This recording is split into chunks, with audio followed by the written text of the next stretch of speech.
નમસ્કાર મિત્રો દેશ અને દુનિયાના સુપરફાસ્ટ સમાચારમાં તમારું સ્વાગત છે।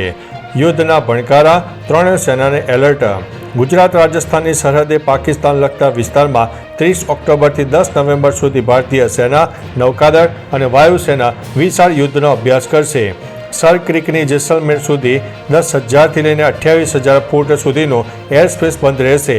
અભ્યાસમાં ઇન્ટેલિજન્સ, સર્વેલન્સ, ઇલેક્ટ્રોનિક વોરફેર અને સાયબર ક્ષમતા દર્શાવવામાં આવશે। સર ક્રિક 1965 અને 1971ના યુદ્ધમાં મહત્વનું રહ્યું છે। આ પ્રદર્શન પાકિસ્તાન માટે ચિંતાજનક બનશે। મિત્રો, અન્ય મહત્વના સમાચારની વાત કરીએ તો થાર ગાડીએ ઘરની બહાર બેઠેલા 5 લોકોના જીવ લીધા છે। યુપીના ન્યૂ આગ્રા વિસ્તારના નગલા બુટી ખાતે શુક્રવારે મોડી રાત્રે થયેલા ભયાનક અકસ્માતમાં 5 લોકોના મોત થયા છે અને 2 વ્યક્તિઓ ઘાયલ થઈ છે। કાબુ ગુમાવેલી થાર ગાડી ઘરની બહાર બેઠેલા લોકો ઉપર ચડી જતા હાહાકાર મચી જવા પામ્યો। સ્થાનિક લોકોએ તાત્કાલિક પોલીસને જાણ કરી અને ઘાયલોને હોસ્પિટલ ખસેડ્યા।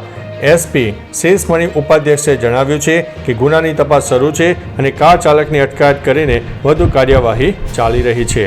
મિત્રો, અન્ય મહત્વના સમાચારની વાત કરીએ તો મહેસાણાના ઊંઝા પંથકમાં વહેલી સવારથી કમોસમી વરસાદી ઝાપટા શરૂ।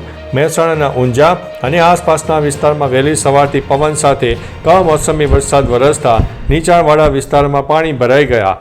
ઉમિયા માતા ચોક, ગાંધી ચોક, એઠોડ ચોકડી વિસ્તારમાં પાણી ભરાતા નાગરિકોને હાલાકી પડી રહી છે।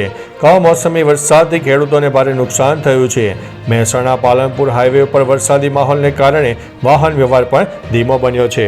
મિત્રો, અન્ય મહત્વના સમાચારની વાત કરીએ તો ચૂંટણી પંચે જારી કર્યા છે નવા નિયમ। ચૂંટણી પંચે એઆઈથી બનેલી ખોટી અને ભ્રામક માહિતીના જોખમ સામે નવી એડવાઇઝરી જારી કરી છે। તમામ રાજકીય પક્ષોને એઆઈથી બનાવેલી અથવા તો બદલેલી ઇમેજ, ઓડિયો અને વિડીયો ઉપર સ્પષ્ટ લેબલ લગાવવા ફરજિયાત કહ્યું છે, જે દેખાતા વિસ્તારમાં ઓછામાં ઓછા 20% ભાગને આવરી લેવું પડશે। 3 કલાકમાં ખોટી સામગ્રી હટાવવી પડશે અને જવાબદાર વ્યક્તિ અને સંસ્થાનું નામ પણ દર્શાવવું પડશે। આ નિયમો તાત્કાલિક અસરથી અમલમાં આવ્યા છે। મિત્રો, અન્ય મહત્વના સમાચારની વાત કરીએ તો હવામાન કેવું રહેશે?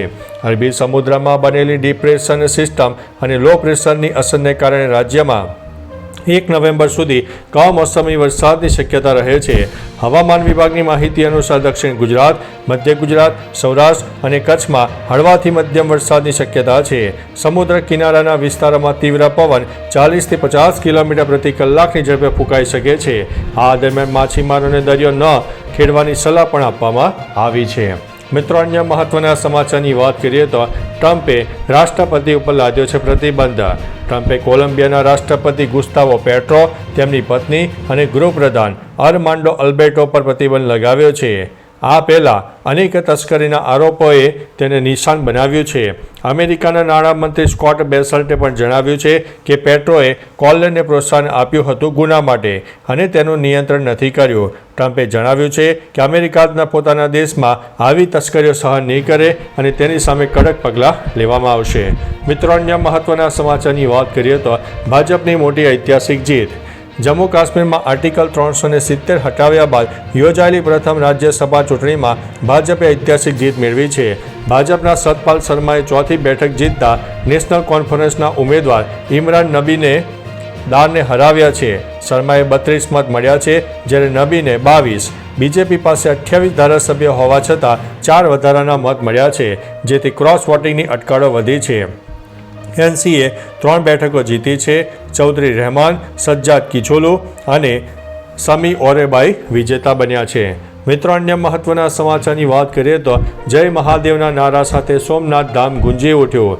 દિવાળી, મિની વેકેશન અને વિક્રમ સંવત 2082ના શુભ અવસરે વિશ્વ પ્રસિદ્ધ સોમનાથ ધામમાં પ્રવાસીઓનું ઘોડાપુર ઉમટી પડ્યું છે।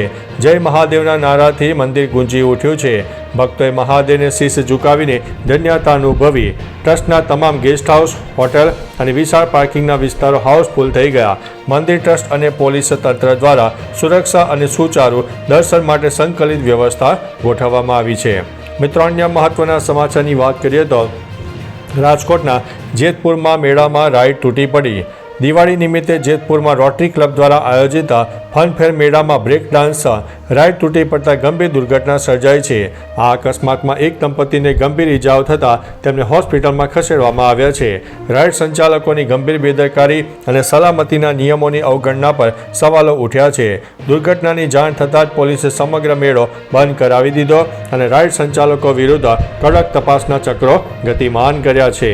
મિત્રો, અન્ય મહત્વના સમાચારની વાત કરીએ તો જાફરાબાદ બંદર પર 3 નંબરનું સિગ્નલ લગાવવામાં આવ્યું. ગુજરાતમાં હળવા વરસાદની આગાહી વચ્ચે અમરેલી જિલ્લાના જાફરાબાદ બંદર પર તકેદારીના ભાગરૂપે 3 નંબરનું સિગ્નલ લગાવવામાં આવ્યું. દરિયો તોફાની બને તેવી શક્યતાના પગલે માછીમારોને દરિયો ન ખેડવા સૂચના આપવામાં આવી છે. સમુદ્રમાં ડિપ્રેશનના કારણે સૌરાષ્ટ્રના દરિયાકાંઠાના વિસ્તારોમાં પવન સાથે વરસાદની આગાહી છે, જેના લીધે આસપાસની તમામ બોટ સુરક્ષિત રીતે બંદર પર આવી ગઈ છે. મિત્રો, અન્ય મહત્વના સમાચારની વાત કરીએ તો ઊંઝા બહુચરાજીમાં 1 થી લઈને 1.5 ઇંચ વરસાદ પડ્યો. રાજ્યમાં કમોસમી વરસાદની આગાહી વચ્ચે ગઈકાલે વહેલી સવારે મહેસાણા, ઊંઝા, બહુચરાજી તાલુકામાં અચાનક વાતાવરણમાં પલટો આવ્યો. શિયાળાની શરૂઆતમાં જ કારતક મહિનામાં 1 થી 1.5 ઇંચ વરસાદ પડી ગયો, જેના કારણે અષાઢી માહોલ જામ્યો. નીચાણવાળા વિસ્તારો અને ઊંઝા રેલવે અંડરપાસમાં પાણી ભરાતા વાહન ચાલકોને મુશ્કેલી પડી હતી. કમોસમી વરસાદના લીધે ખેડૂતોમાં કપાસ, રાયડો, કઠોળ જેવા પાક નિષ્ફળ જવાની ચિંતા પણ ફેલાઈ છે. મિત્રો, અન્ય મહત્વના સમાચારની વાત કરીએ તો ભારત રશિયન તેલ વિના પણ કામ ચલાવી લેશે.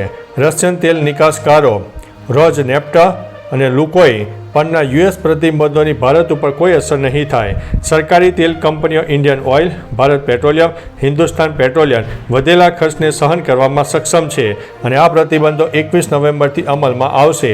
તે પહેલાં રિલાયન્સ ઇન્ડસ્ટ્રી લિમિટેડની રિફાઇનરી પણ તૈયારી થઈ જશે. આમ ભારત રશિયન તેલ વિના પણ કામ ચલાવી શકે છે. મિત્રો, અન્ય મહત્વના સમાચારની વાત કરીએ તો સોનાના ભાવની ખતરનાક ભવિષ્યવાણી. સોનાના ભાવમાં નજીવા ઘટાડા વચ્ચે બલ્ગેરિયન રહસ્યવાદી બાબા વાંગાની આગાહી ચર્ચામાં છે. આ આગાહી મુજબ 2026માં વૈશ્વિક ઉથલપાથલને કારણે સોનાના ભાવમાં મોટો ઉછાળો આવશે. આ ઉછાળો 25 થી 40% જેટલો હોઈ શકે છે, જેના પગલે વિશ્વમાં મંદીનો માહોલ ઊભો થશે. આ આગાહીને પગલે રોકાણકારોમાં ચિંતા વધી છે.